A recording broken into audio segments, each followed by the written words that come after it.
당장 일주일 전까지만 해도 일본은 한국이 과잉 대응을 한다며 깔보았습니다. 이것은 일본의 JB 프레스에서 3월 6일 내보낸 기사의 내용인데요. 중국 내에서의 상황도 그렇고 일본에서도 두드러지는 증가 추세가 없기 때문에 사실상 이번 사태의 대유행, 최악의 시기는 끝났다고 말했었죠. 이번 유행은 단순히 지독한 감기에 불과하며 독감과 큰 차이가 없다. 그런데 한국에서는 지나치게 대응을 하고 있으며 검사를 하는 것이 곧 치료를 의미하는 것도 아닌데 높은 검사율에 쓸데없는 자부심을 가지고 있다 라며 비웃었습니다. 또한 아무런 법적 근거 없이 각종 집회나 이벤트에 자숙을 요청하면 경제가 위축되는 부작용이 크다며 이것을 지양하는 태도를 지녔습니다. 하지만 정확히 일주일이 지난 3월 10일 아베 신조 일본 총리는 관저에서 열린 대책본부 회의에서 전국적인 스포츠와 문화 이벤트 등 모든 집회에 대하여 최소 10일간의 지연과 자숙을 요청하였습니다. 일주일 전 한국을 비웃던 것과 큰 차이를 보인 것인데요. 심지어 이곳에 참석한 일본의 내과 의사인 가미마사히로는 한국을 보아라. 검출된 사람의 수는 많지만 치사율은 지극히 낮다. 전 세계에서 오직 이 나라만 특별하다며 한국의 대응을 대놓고 극찬하는 태도를 보였습니다. 그는 특히 한국의 드라이브 스루 시스템을 극찬하였는데요. 이에 대한 근거로 세계 각국에서 한국의 드라이브 스루 시스템을 전격적으로 도입하고 있음을 들었죠. 미국에서는 시애틀 병원을 시작으로 각 지방에 이 시스템을 도입하는 것을 검토하고 있으며 호주에서 또한 남부 지역을 중심으로 시스템 도입을 시작하고 있습니다. 영국에서는 이미 지난주부터 웨일즈, 런던, 대번 지역 등지에서 드라이브 스루 시스템을 도입하여 호평을 받고 있는 상태이죠. 실제로 한국에서는 최근 확진자 수가 감소하는 국면에 접어들고 있기에 한국에서의 추이를 유심히 지켜보던 세계 각국이 조금씩 한국을 벤치마킹하기 시작한 것입니다. 이에 반해 일본은 최근 자국 내에서도 한국과 비교를 많이 당하고 있는 실정이고 국제적으로도 일본의 시스템에 대한 회의감을 맞닥뜨리고 있습니다. 특히 세계에서 가장 친일 성격을 띤 국가 중 하나인 인도네시아에서도 일본인들을 불신하며 배척하는 현상이 일어나고 있어 일본 국민들과 언론에서는 큰 충격에 휩싸이고 있는데요. 지난 3월 2일 인도네시아에서 2명의 여성이 마법에 걸린 것에 대해 인도네시아의 보건부 장관이 일본인으로부터 유래되었다는 발언을 했기 때문입니다. 이것에 대한 정확한 근거는 없는 것으로 알려졌지만 이미 인도네시아 국민들의 공포는 급격하게 확산되어 일본인들에 대한 배척 현상이 눈에 띄게 증가하고 있죠. 이는 그만큼 일본에서 발표하고 있는 정보를 불신하고 있다는 의미입니다. 때문에 발등에 불이 떨어진 주 인도네시아 일본 대사관에서는 해당 지역에 거주하는 일본인들이 인도네시아인들에게 악질적인 괴롭힘 등을 당하는 경우가 증가할 가능성이 있다라며 주의를 주고 있으며 인도네시아 정부에게도 이에 대한 주의를 주며 허둥지둥하고 있는 상태이죠. 세계 최강의 국가인 미국 역시 본격적인 공황이 시작되고 있습니다.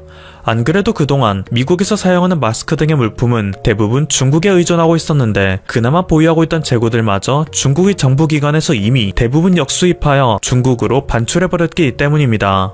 그래놓고 중국에서는 미국에게 미국은 우리가 갖고 있는 마스크가 절실할 것이다. 하지만 이것들은 우선 중국 내에서 소비하고 남는 것이 있다면 미국에게도 보내주겠다며 미국을 우롱하는 듯한 발언을 하여 미국의 공분을 사고 있죠. 때문에 현재 미국의 국민들은 대대적인 식량 사재기난이 발생하고 있다고 합니다. 미국에 거주하고 있는 국내 한 커뮤니티 유저에 따르면 미국의 코스트코는 문을 열기 전부터 수백 명이 줄을 서고 있으며 혹시 모를 사태를 대비하여 너도 나도 권총과 실탄, 생수, 휴지 등을 비축하고 있다고 합니다. 엎친 데 덮친 격으로 국제적인 원유 가격이 급락하며 미국의 경제는 큰 타격을 입었고 증시 대폭락을 기록하였습니다. 세계적인 경기 침체로 인해 원유의 수요가 감소하자 오펙에서는 원유의 감산을 추진하고자 했는데요. 이번 사태를 미국에게 타격을 가할 수 있는 기회라고 여긴 러시아에서 원유 감산에 동의하지 않은 것이죠. 때문에 사우디아라비아에서는 선제적으로 원유 생산량을 대폭 증가시켰고 이 결과 국제 원유 가격이 20% 급감하였습니다. 그럼에도 여전히 러시아에서는 하루 최대 50만 배럴을 추가적으로 생산할 수 있는 여력이 있다며 도발을 하고 있는 상황이기에 미국은 앞으로 더 큰 경제적 타격을 받을지 모른다며 두려움에 떨고 있는 상황입니다. 그런데 이 와중에 이번 사태로 인해 어쩌면 한국이 폭발적인 성장을 할지도 모른다는 근거를 더해주는 분석이 나오고 있습니다. 지난 2014년 국제적으로 유가가 폭락했을 때 전 세계 친환경 사업은 호황을 맞이했었습니다. 그리고 이번에도 국제적인 유가 폭락이 발생했기 때문에 지난 10일 블룸버그 통신에서는 이번의 폭락 역시 친환경 에너지 업계에 큰 기회를 줄 것이라고 분석한 것이죠. 특히 다국적 컨설팅 업체 우드 맥켄지의 레찬드라 세카란 애널리스트는 현재 유가 폭락으로 인해 테슬라 등의 전기차 업체들이 일시적인 주가 하락을 맞이하였다. 앞으로 매출 또한 다소 줄어들긴 할 것이다. 하지만 전기차에 사용되는 배터리는 더욱 중요해질 것이다. 라고 말하며 이번 사태를 기회로 폭발적인 성장을 맞이할 산업으로 전기차 배터리를 콕 집어 말하였는데요. 때마침 삼성전자 종합기술원에서 혁신적인 원천 기술을 개발한 것입니다. 이것은 세계적인 학술지인 네이처 에너지에도 게재된 것인데요. 삼성전자 종합기술원에서 1회 충전에 무려 800km 주행, 1000회 이상의 배터리 재충전이 가능한 차세대 전고체 전지를 개발해냈다고 합니다. 현재 대중적으로 사용 중인 리튬이온 배터리에 대해 훨씬 큰 용량의 배터리 구현이 가능하고 안정성도 뛰어나기 때문에 꿈의 배터리, 상상 속의 기술이라고 불리던 것인데 삼성전자에서 이것을 실제로 해낸 것이죠. 이에 업계에서는 이번 성과는 전기자동차의 주행거리를 혁신적으로 늘리게 될 것이다. 차세대 배터리의 한계를 극복해내는 시발점이 되었다며 극찬하고 있습니다. 게다가 한국이 질주하게 될 친환경 에너지 분야는 이뿐만이 아닙니다. 세계 조선 산업이 중국발 사태의 직격탄을 맞아 발주량이 급감하였음에도 지난 2월 대한민국은 세계 선박 발주 순위에서 1위를 차지한 것이죠. 중국이 지난달 대비 96% 감소, 지난해 대비 83% 감소를 한 것에 비해 한국은 전세계 총 발주량 18척 중 무려 8척 44%를 차지하며 압도적인 1위를 기록하였습니다. 그만큼 한국 선박의 안정성과 신뢰도를 다시 한번 인정받은 것이나 마찬가지인데요. 앞으로 친환경 에너지 LNG 선 등의 수요가 장기적으로 증가할 것을 볼 때 이번에 한국이 조선 산업에서 1위를 굳힌다면 향후 세계 LNG 선 시장의 호황은 곧 한국 조선업계의 르네상스를 의미하게 될 것입니다. 지금까지 안녕하세요. 닥터시사TV입니다. 현재 세계무역기구 WTO의 사무총장은 호베르토 아제베두입니다.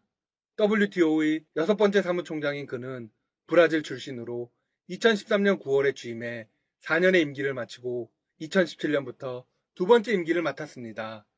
2차 임기의 만료는 내년 8월까지입니다. 그런데 아제베두 총장이 임기를 1년 남기고 오는 8월 자진 사퇴하겠다고 밝혀 세계의 이목이 집중되고 있습니다. 지난 14일 뉴욕타임스 등 글로벌 언론들이 이 소식을 대대적으로 보도했습니다. 총장은 가족과의 오랜 상의 끝에 개인적인 사유로 사임을 결정했다고 밝혔습니다. 그리고 어떠한 정치적 기회도 추구하지 않는다고 강조했습니다. 하지만 블룸버그 통신과의 인터뷰에서는 WTO가 처한 상황에 대한 솔직한 심정을 털어놓았습니다. 그는 이렇게 입을 열었습니다. 우리는 현재 아무런 일도 하지 않고 있다. 협상도 없고 모든 것이 멈춰 있다. 신임 사무총장이 WTO에 힘을 불어넣기를 바란다. 세계의 주요 언론들과 전문가들은 WTO 사무총장 사퇴의 원인이 미국에 있다고 공공연히 밝히고 있습니다. 그동안 트럼프 대통령이 지속적으로 WTO를 비판하며 압박을 해왔기 때문입니다. 중국이 지난 2001년 WTO에 가입한 뒤 불공정 무역 행위를 일삼았다. 하지만 WTO가 이를 제어하지 못했다. WTO는 개발도상국인 다른 나라들도 많다. 그런데 중국만 특별 취급을 하고 있다.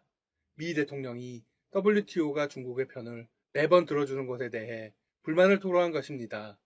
이후 자신들은 매우 불합리한 대우를 받았다고 항변했습니다. 우리 미국은 대단히 적절치 못한 대우를 받았다. WTO는 중국을 개발도상국으로 취급한다. 그래서 중국은 미국이 얻지 못하는 많은 혜택을 얻는다.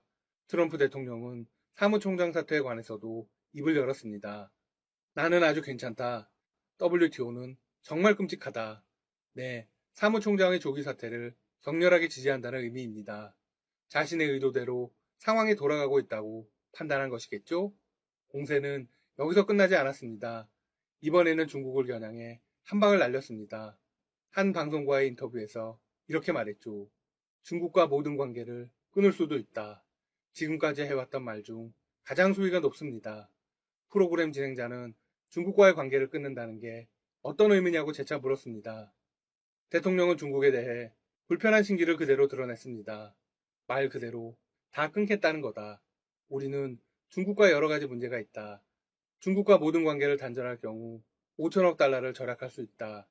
미중 무역 불균형으로 미국이 매년 수천억 달러씩 적자를 보고 있기 때문이다. 이후 전염병이 중국에서 왔다며 이번 사태의 원인을 중국에게 돌렸습니다. 또한 미국의 회계 규칙을 따르지 않는 중국 기업들을 살펴보고 있다고 말했습니다. 중국 압박을 위해서 자본시장을 본격적으로 동원하겠다는 것이죠. 미국에서 중국 기업들이 퇴출될 수도 있습니다. 미 대통령의 발언이 공개되자 중국 측도 즉각 반박에 나섰습니다. 관영 언론들은 이런 기사를 내보내며 반발했습니다. 트럼프는 제정신이 아니다. 궁지에 몰려서 무언가라도 해야 하는 짐승 같다. 정부 차원에서는 아직 공식 반응을 내놓지 않고 있습니다. 하지만 관영 언론은 중국 정부의 입장을 대변하는 언론입니다. 중국의 글로벌 타임즈는 15일 이런 기사를 내보냈습니다. 트럼프가 또 헛소리를 하고 있다. 트럼프의 발언은 중국을 굴복시키지 못할 뿐 아니라 오히려 미국을 충격에 빠뜨리고 세계 평화를 위험에 빠뜨릴 수 있다. 중국 측은 트럼프 대통령보다는 조금 더 논리적인 분석을 내놓는 분위기입니다. 중미 관계가 어긋나면 두 나라는 물론 세계의 다른 나라들이 막대한 피해를 입을 수 있다는 것입니다. 또한 일방적으로 관계를 끊으면 중국보다 미국이 더 무거운 대가를 치를 것이라고 경고했습니다. 근거는 중국이 내수 시장이 더 크고 제조업 체인을 유지하고 있기 때문이라고 밝혔습니다. 한편 트럼프 대통령은 WTO에 대해 언급하다가 갑자기 세계보건기구 WHO의 이야기를 꺼냈습니다. 조만간 WHO에 대한 발표를 하겠다. 아마도 다음 주쯤 날 것이다. WHO의 사무총장도 갈아치우겠다는 걸까요? 하지만 구체적인 내용은 말하지 않았습니다. 앞으로의 소식도 닥터시사TV가 전해드리겠습니다. 재밌게 보셨다면 구독과 좋아요 부탁드립니다. 여러분 시청해주셔서 감사합니다.